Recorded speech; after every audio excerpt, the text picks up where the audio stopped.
各位朋友大家好，相信好多朋友都知道乜嘢叫做放射式電路，不過喺課室學嘅嘢，好多時同實戰都係兩回事。今日就帶大家睇下裝修實戰現場，有啲嘢甚至連一啲電工師傅都未必咁熟悉嘅。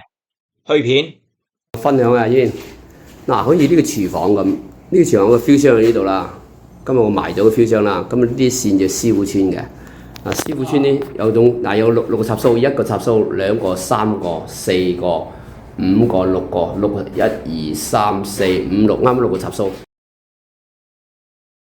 插蘇放射式嘅，向個電箱直接飛嚟呢度，睇人哋點穿，呢6個人哋點穿，就係呢樣嘢啫。OK，咁我咪攞翻課室教過嘅嘢回答譚師傅呢個問題咯。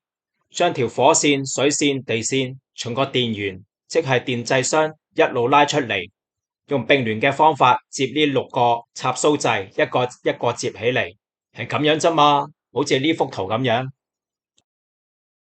但係實際嘅情況，裝修之前1號、5號、6號係原有嘅插蘇位，我哋依家要新加入2號、3號、4號嘅新插蘇位。OK， 咁樣最簡單快捷嘅做法，咪就係簡單從1號位額外開一條分支出嚟，駁過去2號、3號、4號，咁咪搞掂咯。咁呢個師傅穿呢就有呢度成要打3針嘅，你自己認為你應該點穿？唔使打3針。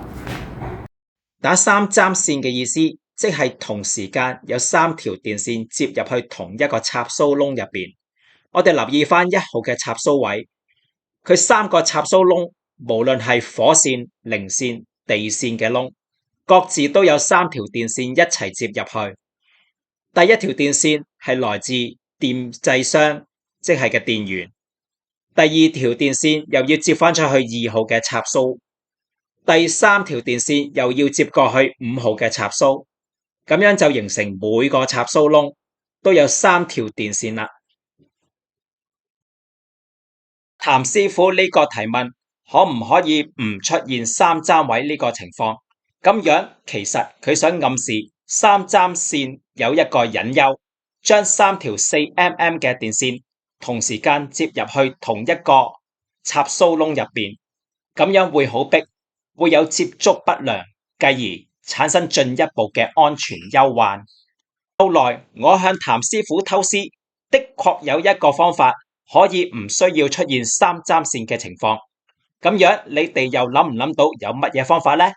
歡迎留言，多謝收看。